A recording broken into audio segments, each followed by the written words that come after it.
This is the reading of Genesis chapter 21 from the Life Application Study Bible, New International Version.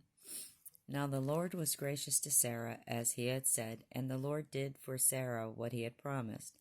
Sarah became pregnant and bore a son to Abraham in his old age, at the very time God had promised him. Abraham gave the name Isaac to the son Sarah bore him. When his son Isaac was 8 days old, Abraham circumcised him as God commanded him. Abraham was 100 years old when his son Isaac was born to him. Sarah said, God has brought me laughter, and everyone who hears about this will laugh with me.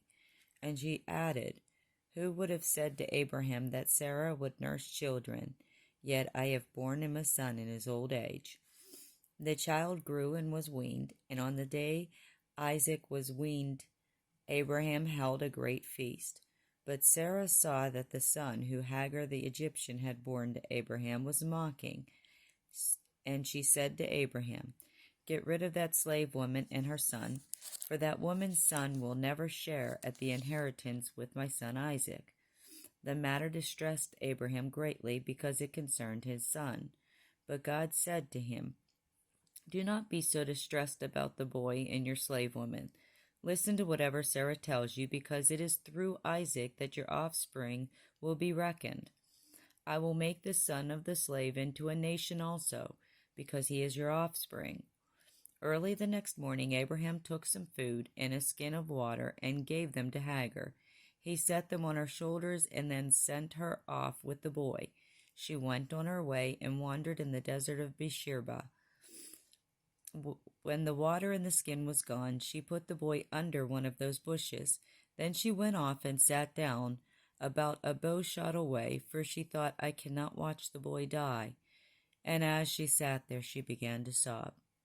God heard the boy crying, and the angel of God called to Hagar from heaven and said to her, What is the matter, Hagar? Do not be afraid. God has heard the boy crying as he lies there. Lift the boy up and take him by the hand, for I will make him into a great nation. Then God opened her eyes, and she saw a well of water. So she went and filled the skin with water and gave the boy a drink. God was with the boy as he grew up. He lived in the desert and became an archer. While he was living in the desert of Paran, his mother got a wife for him from Egypt. At that time Abimelech and Phicol, the commander of his forces, said to Abraham, God is with you in everything you do. Now swear to me here before God that you will not deal falsely with me or my children or my descendants. Show to me and the country where you now reside as a foreigner the same kindness I have shown to you. Abraham said, I swear it. Then Abraham complained to Abimelech about a well of water that Abimelech's servants had seized.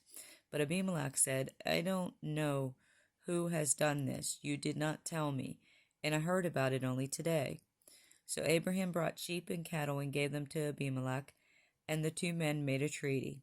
Abraham set apart 7 ewe lambs from the flocks, and Abimelech asked Abraham, What is the meaning of these 7 ewe lambs that you have set apart by themselves? He replied, Accept these 7 lambs from my hand as a witness that I dug this well.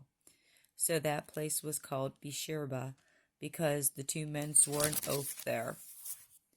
After the treaty had been made at Beersheba, Abimelech and Phicol, the commander of his forces, returned to the land of the Philistines. Abraham planted a tamarisk tree in Beersheba, and there he called on the name of the Lord, the eternal God. And Abraham stayed in the land of the Philistines for a long time.